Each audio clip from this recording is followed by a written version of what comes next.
Students, देखिए last lecture के अंदर हमने बात की थी कि सैटेलाइट्स पढ़ा था। सैटेलाइट के बारे में हमने क्या पढ़ा था, किसी भी सैटेलाइट को जब हम लॉन्च करते हैं तो उसके लिए ऑर्बिटल स्पीड क्या है, उसकी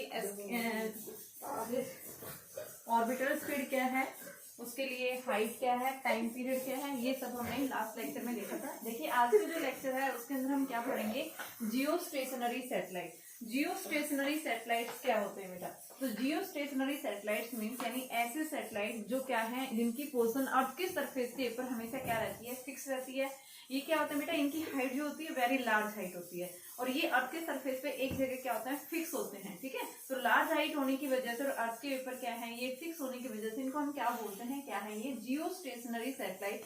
जियो means earth, stationary means rest, यानी ऐसे सैटेलाइट जो अर्थ के सरफेस के ऊपर एक जगह इनकी पोजीशन क्या होती है, फिक्स होती है। इनके पास में जो हाइट होती है बेटा वो क्या है, वेरी लार्ज हाइट है। तो ऐसे सैटेलाइट्स को हम क्या कहेंगे, क्या है वो, जियो स्टेशनरी सैटेलाइट्स। देखो जियो स्टेशनरी सैटेलाइट्स आप किसको कहेंगे, यानी जियो स्टेशनरी सैटेलाइट्स ऐसे सैटेलाइट्स हैं जिनकी हाइट क्या है बेटा, वेरी लार्ज है। इनकी पोजीशन एक जगह क्या रहती है, फिक्स रहती है। तो ऐसे सैटेलाइट्स को हम क्या बोलते हैं, क्या है वो, जियो स्टेशनरी सैटेलाइट। ठीक है, इनकी पोजीशन हमेशा क्या होती है, फिक्स होती है। ठीक है, अब नेक्स्ट आता है मेरे पास में, इन जियो स्टेशनरी सैटेलाइट्स को क्या बोलते हैं, साइंक्रोनस सैटेलाइट्स भी बोलते हैं बेटा। तो साइंक्रोनस सैटेलाइट्स क्यों बोलते हैं, क्योंकि इनकी जो एंगुलर स्पीड जो रहती है वो हमेशा क्या रहती है, फिक्स रहती है। एंगुलर स्पीड जो है वो क्या है, फिक्स है। और एंगुलर स्पीड फिक्स होने की वजह से इनको हम क्या बोलते हैं, साइंक्रोनस सैटेलाइट्स हैं। देखो अब क्या बताएंगे भाई, जियो स्टेशनरी सैटेलाइट्स क्या है। जियो स्टेशनरी सैटेलाइट्स ऐसे सैटेलाइट्स है जिनकी पोजीशन हमेशा अर्थ के सरफेस के ऊपर क्या होती है, फिक्स होती है। इनके पास जो हाइट होती है वो वेरी लार्ज हाइट होती है। ठीक है, अब हम क्या बताते हैं, देखो हमारे अर्थ के सरफेस पे एक जियो स्टेशनरी सैटेलाइट नहीं होता, ऐसे पूरे अर्थ के सरफेस को कवर करने के लिए, यानी एक सैटेलाइट पूरी अर्थ के सरफेस को कवर नहीं कर पाता। तो पूरे अर्थ को सरफेस को कवर करने के लिए हम क्या बताते हैं, ऐसे मिनिमम नंबर ऑफ सैटेलाइट्स कितने लगाते हैं बेटा, 3 सैटेलाइट्स हम यहाँ क्या करेंगे, प्लेस करेंगे। तो आपके पास में ये सैटेलाइट्स इस तरह से होंगी, इस तरह से 3 सैटेलाइट्स है, एक यहाँ पे होगा, दूसरा यहाँ पे होगा, तीसरा ये जो पूरे आपके सरफेस को क्या कर रहे हैं, ये कवर्ड कर रहे हैं। इनकी जो हाइट होती है वो वेरी लार्ज हाइट होती है। ठीक है, अब हम क्या बताते हैं, जियो स्टेशनरी सैटेलाइट्स के लिए क्या कंडीशंस है। देखो सबसे पहले हम क्या बता रहे हैं, मान लो ये क्या है, अर्थ है। अब आपके पास कोई भी सैटेलाइट जब क्या कर रहा है, मूव कर रहा है, रोटेट कर रहा है, तो ये जो सैटेलाइट होते हैं जियो स्टेशनरी सैटेलाइट, ये इक्वेटोरियल प्लेन के अबाउट क्या करते हैं, एक कांस्टेंट एंगुलर स्पीड से मूव करते हैं। इक्वेटोरियल प्लेन बनाते हैं कि क्या करते हैं, ये सैटेलाइट्स एक फिक्स प्लेन के अबाउट, यानी कि इनका जो ऑर्बिटल प्लेन होता है इक्वेटोरियल प्लेन के अबाउट क्या करता है, ये रोटेट करते हैं। और इनकी जो डायरेक्शन ऑफ रोटेशन होता है बेटा वो वेस्ट टू ईस्ट होता है, वेस्ट से ईस्ट। जो हमारी अर्थ की डायरेक्शन ऑफ रोटेशन है, अर्थ की डायरेक्शन ऑफ रोटेशन क्या है, वेस्ट टू ईस्ट है। सेम डायरेक्शन ऑफ रोटेशन आप क्या बताएंगे, जियो स्टेशनरी सैटेलाइट्स की जो डायरेक्शन ऑफ रोटेशन है वो भी क्या होती है, वेस्ट टू ईस्ट होती है। ठीक है, और ये क्या करते हैं, एक फिक्स जो है यानी इक्वेटोरियल प्लेन के अबाउट क्या करते हैं, ये मूव करते हैं, एक ऑर्बिटल मोशन में मूव करते हैं। ये ऑर्बिटल प्लेन जो होता है ये किसके अलोंग होता है, इक्वेटोरियल प्लेन के अलोंग लाई करता है। तो यहाँ पे हमारे पास में क्या आ गया, ये इक्वेटोरियल प्लेन आ गया। ठीक है, और यहाँ पे हम इक्वेटोरियल प्लेन जो बता रहे हैं वो क्या है, यानी कि वेस्ट से ईस्ट की तरफ क्या कर रहा है, ये मूव कर रहा है। हमारी अर्थ की जो डायरेक्शन ऑफ रोटेशन है वो भी क्या है बेटा, वेस्ट टू ईस्ट है। सिमिलर हम क्या बताएंगे, इस सैटेलाइट की जो डायरेक्शन ऑफ रोटेशन होगी वो भी कहाँ होगी, वेस्ट से ईस्ट की तरफ होगी। सेकंड देखिए कंडीशन क्या बताएंगे, फर्स्ट कंडीशन हम क्या बताएंगे, फर्स्ट कंडीशन यही है कि आपके पास में जो जियो स्टेशनरी सैटेलाइट्स हैं, यानी कंडीशंस क्या बताएंगे, कंडीशंस इसके लिए ये है, फर्स्ट हम क्या बताएंगे, जियो स्टेशनरी सैटेलाइट्स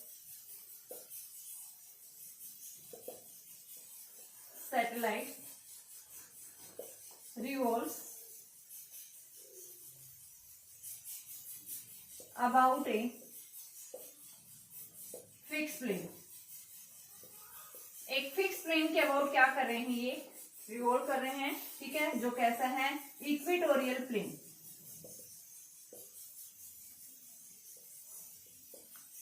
रोटेट किधर करते हैं बेटा, ये वेस्ट से ईस्ट की तरफ क्या कर रहे हैं, ये रोटेट कर रहे हैं। तो देखिए हमारे पास में क्या कर रहे हैं, फिक्स प्लेन के अबाउट क्या कर रहे हैं, ये रोटेट कर रहे हैं। इनकी डायरेक्शन ऑफ रोटेशन जो होती है, their direction of rotation,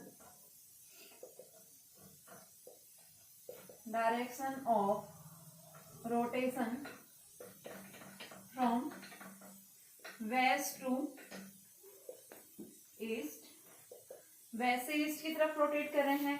next point हम क्या बताएंगे, ये वेस्ट से ईस्ट डायरेक्शन में मूव कर रहे हैं। नेक्स्ट क्या बताएंगे, तो इनका टाइम पीरियड जो होता है, यानी एक रोटेशन, एक रिवॉल्यूशन जब ये पूरा करते हैं तो कितने टाइम में, 24 आवर्स में। जो हमारी अर्थ का एक रोटेशन कंप्लीट होता है, यानी अर्थ भी अपनी एक्सिस के अबाउट रोटेट कर रही है, तो आपकी जो अर्थ है वो अपना एक रिवॉल्यूशन बेटा कितने टाइम में पूरा कर रही है, 24 आवर्स में।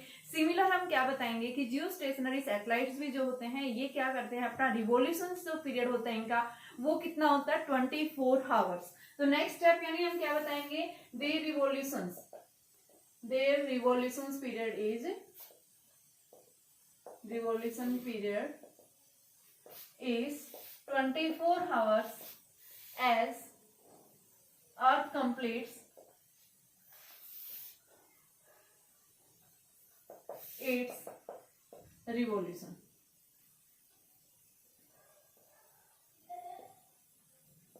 नेक्स्ट स्टेप में हम क्या बताएंगे, देखो आपके पास फर्स्ट मैंने क्या बताया है कि क्या करते हैं, इक्वेटोरियल प्लेन के अबाउट क्या करते हैं, रोटेट करते हैं। डायरेक्शन ऑफ रोटेशन इनका क्या है, वेस्ट से ईस्ट है। इनकी जो है यानी कि टाइम पीरियड जो होता है एक रोटेशन कंप्लीट करने में कितना लेते हैं, 24 आवर्स लेते हैं। बेटा इनकी जो हाइट होती है वो क्या होती है, फिक्स होती है at a very large height पे, 36,000 के आसपास। तो यहाँ पे क्या बताएंगे, देयर हाइट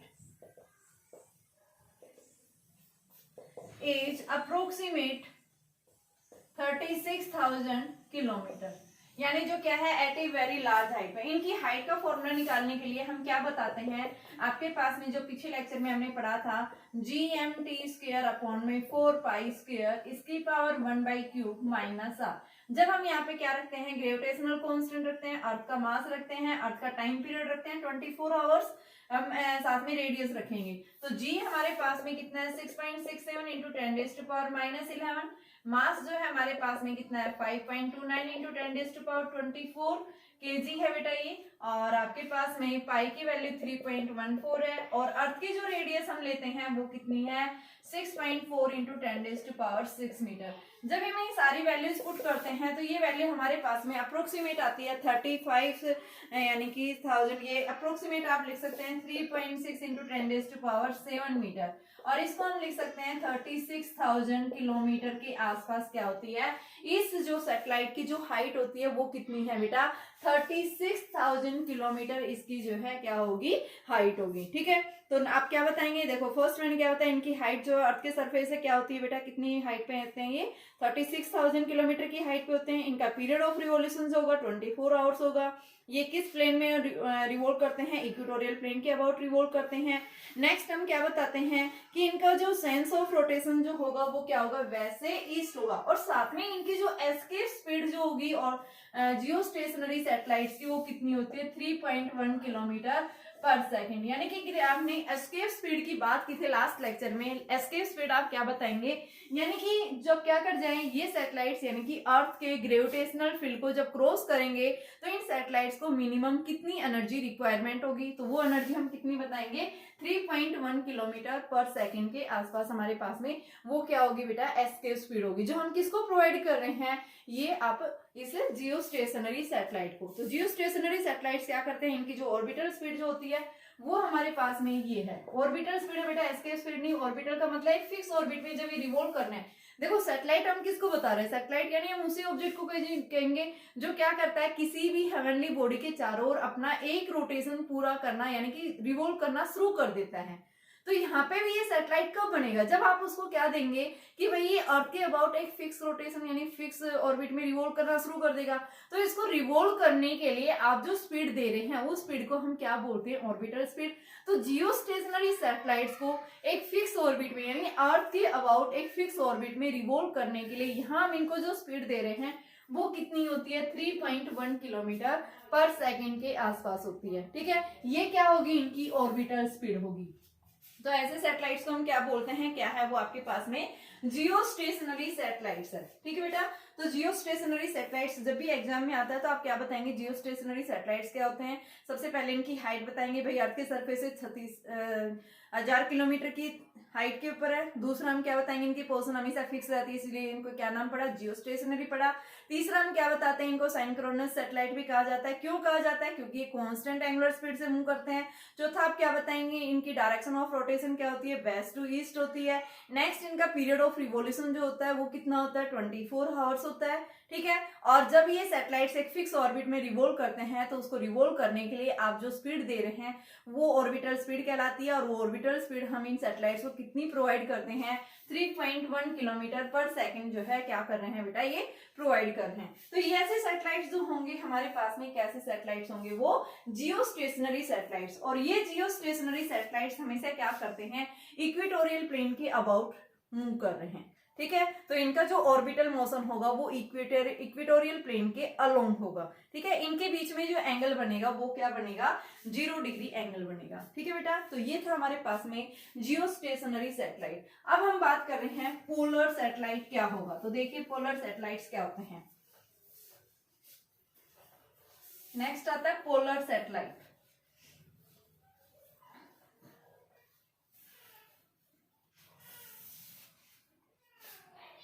पोलर सैटेलाइट्स हम किसको कहेंगे, यानी पोलर सैटेलाइट्स ऐसे सैटेलाइट्स होते हैं जो क्या है कि अर्थ के पोलर एक्सिस के अबाउट, यानी पोलर आपके पास में ये पोलर एक्सिस होगी, इक्वेटोरियल एक्सिस होगी। तो ये सैटेलाइट जो होते हैं ये क्या करते हैं, अर्थ के जो नॉर्थ साउथ पोल के अबाउट क्या करते हैं, ये रिवॉल्व करते हैं। नॉर्थ से स्टार्ट करते हैं और साउथ की तरफ, यानी नॉर्थ से साउथ की तरफ इनकी क्या होती है, डायरेक्शन होती है। तो इनका जो हम क्या बताएंगे, पोलर ऑर्बिट्स, यानी पोलर सैटेलाइट्स का मतलब क्या है, तो ये वो सैटेलाइट्स हैं जो क्या करते हैं, अर्थ के पोलर ऑर्बिट के अराउंड रिवॉल्व करते हैं। तो क्या बताएंगे, पोलर सैटेलाइट्स आर दो सैटेलाइट्स which revolves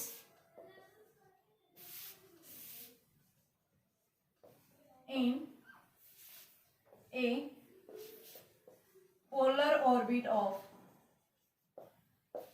अर्थ। अर्थ के पोलर ऑर्बिट में क्या करते हैं, ये रिवॉल्व करते हैं। तो ऐसे सैटेलाइट्स हम क्या बोलते हैं, क्या है वो, पोलर आपके पास में सैटेलाइट्स है। पोलर सैटेलाइट्स जो होते हैं बेटा ये क्या करते हैं, इक्वेटोरियल प्लेन के साथ में जो एंगल बना रहे हैं वो कितना बना रहे हैं, 90 डिग्री का बना रहे हैं, ठीक है। इनकी जो हाइट होती है वो वेरी स्मॉल हाइट होती है। जो इनकी रेडियस हम बताते हैं 500 किलोमीटर से 800 किलोमीटर के बीच में इनकी क्या करती है, रेडियस लाई करती है। नेक्स्ट हम क्या बताते हैं, इनकी डायरेक्शन ऑफ रोटेशन क्या होती है, नॉर्थ से साउथ की तरफ होती है, ठीक है। इनकी जो हाइट होती है वो वेरी स्मॉल होती है, हमने उसमें बताया था 36,000 किलोमीटर होती है। बट पोलर सैटेलाइट्स की जो हाइट होती है वो इतनी लार्ज हाइट के ऊपर लाई नहीं करते हैं, ये 500 to 800 किलोमीटर के बीच में ही लाई करते हैं, ठीक है बेटा। ये जो सैटेलाइट्स होते हैं ये क्या करते हैं, पोल्स यानी नॉर्थ से साउथ की तरफ रिवॉल्व करते हैं। इनका जो पीरियड ऑफ रोटेशन जो होता है वो क्या होता है बेटा, 100 मिनट्स, ठीक है। तो आप क्या बताएंगे, देयर पीरियड ऑफ रोटेशन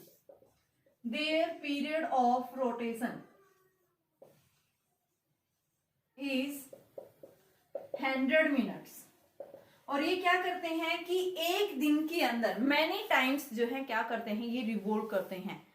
एक दिन, जैसे हमने बताया था 24 आवर्स में क्या करते हैं, जियो स्टेशनरी सैटेलाइट्स एक रिवॉल्यूशन कंप्लीट करते हैं। बट पोलर सैटेलाइट्स जो हैं क्या कर रहे हैं, ये अर्थ के बहुत नजदीक है, इनकी हाइट कम होती है। तो ये क्या करते हैं बेटा, दिन के अंदर एक दिन में क्या करते हैं, मैनी टाइम्स रिवॉल्यूशंस करते हैं ये, ठीक है। नेक्स्ट हम क्या बताते हैं कि ये जो सैटेलाइट्स होते हैं आपके पास में, जो पोलर सैटेलाइट्स होते हैं, ये पोलर सैटेलाइट्स जो है बेटा ये ज्यादा एक्यूरेट क्या देंगे, ये इंफॉर्मेशन देंगे किसके अबाउट, यानी कि जो आपका अर्थ एटमॉस्फेयर है आपके पास में, यानी कम्युनिकेशन के उस केस में भी आप क्या बता सकते हैं, ये ज्यादा स्टिक यानी इंफॉर्मेशन देंगे। ओजोन लेयर के बारे में इंफॉर्मेशन देते हैं, ठीक है। तो यानी आपके पास में क्या बताते हैं कि आपके पास जो पोलर सैटेलाइट्स जो होते हैं ये जियो स्टेशनरी सैटेलाइट्स के कंपेरिजन इनकी जो इंफॉर्मेशन होती है वो मोर एक्यूरेट होती है पोलर सैटेलाइट्स की।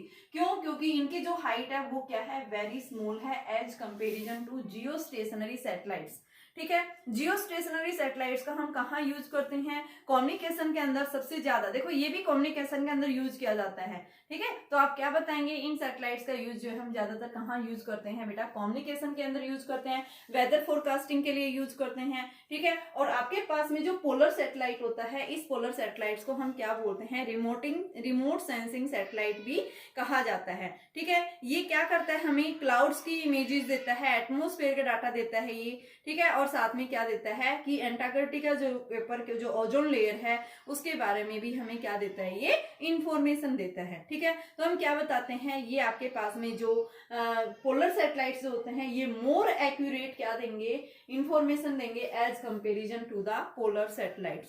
तो ये था बेटा हमारे पास में सैटेलाइट्स, यानी दो टाइप्स के हमने सैटेलाइट्स पढ़े हैं, जियो स्टेशनरी सैटेलाइट्स और पोलर सैटेलाइट्स पढ़े हैं। अब आता है आपके पास में वेटलेसनेस किसको कहा जाता है, वेटलेसनेस। तो वेटलेसनेस का मतलब क्या है, देखो आपने देखा होगा कि जब आपके पास में स्पेस के अंदर कोई भी सैटेलाइट लग रहा है और उसके अंदर कोई भी बॉडी होगी तो ऐसे लगता है कि फ्रीली फोल्ड कर रही है, ठीक है। तो यानी हम क्या बताते हैं कि उस बॉडी के अंदर जब आपका सैटेलाइट क्या कर रहा है, एक फिक्स ऑर्बिट में रिवॉल्व कर रहा है, ठीक है। तो उसके अंदर जो भी बॉडी होगी बेटा, उस बॉडी का जो एक्सेलरेशन है वो एक्सेलरेशन किसके इक्वल हो जाता है, एक्सेलरेशन ड्यू टू ग्रेविटी के इक्वल हो जाता है, ठीक है। वेटलेसनेस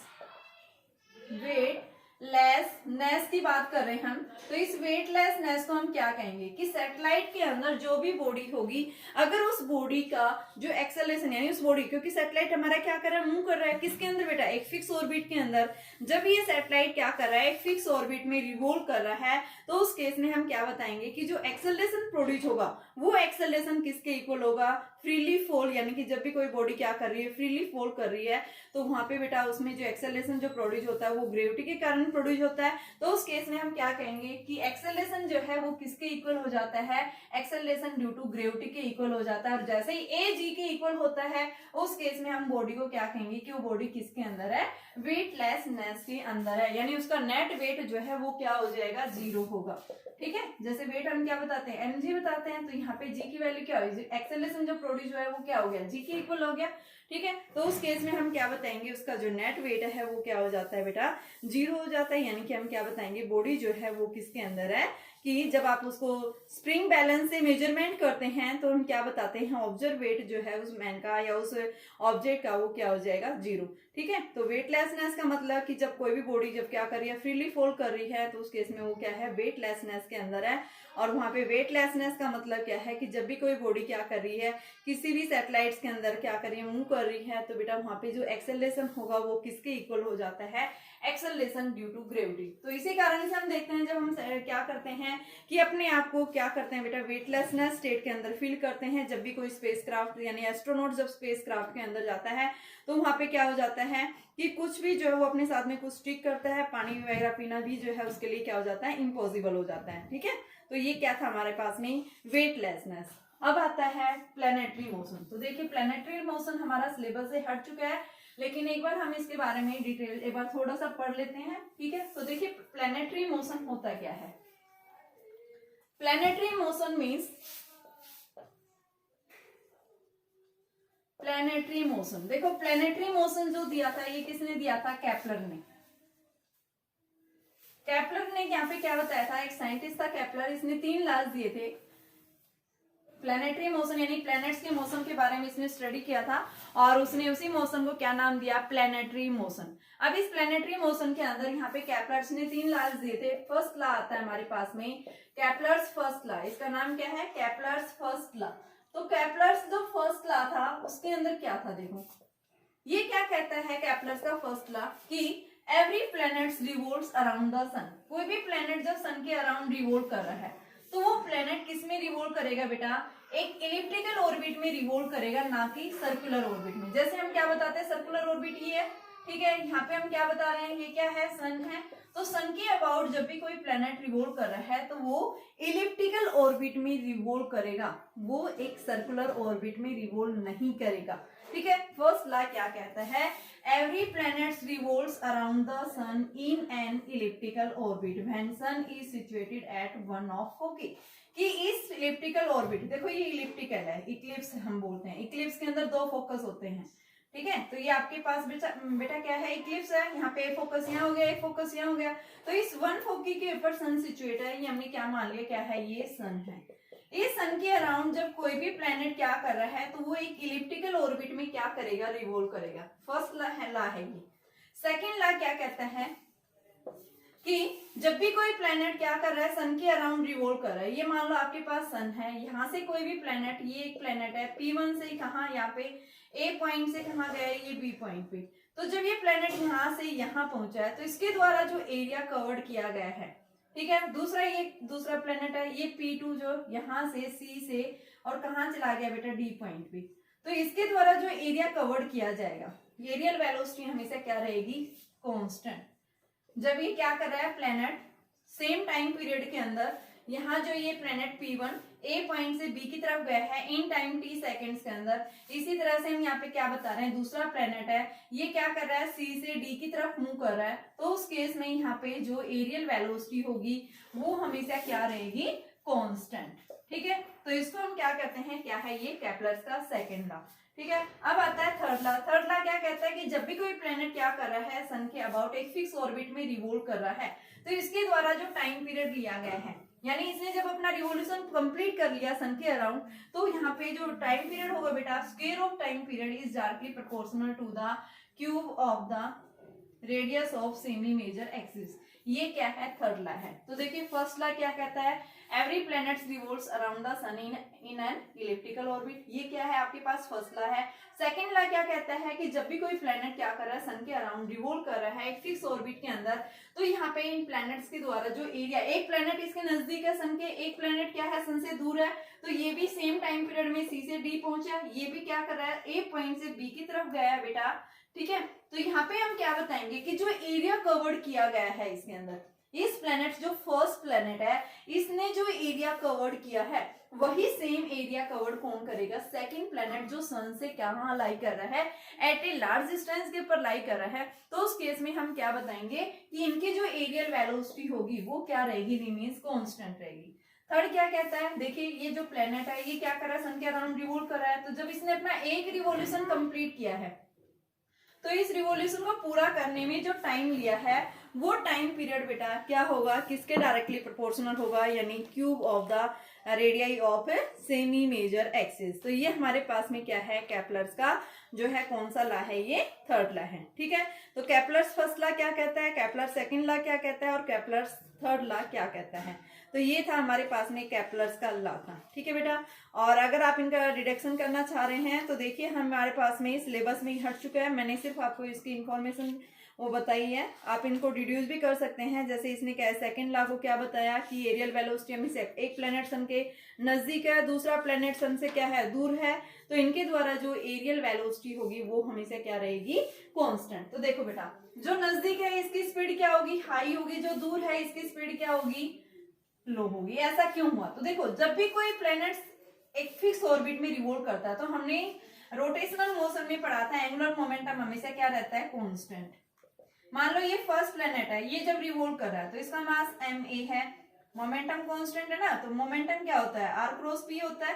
तो यहाँ पे p की जगह मैं mv ले रही हूँ, तो ये ra is equal to m b v b r।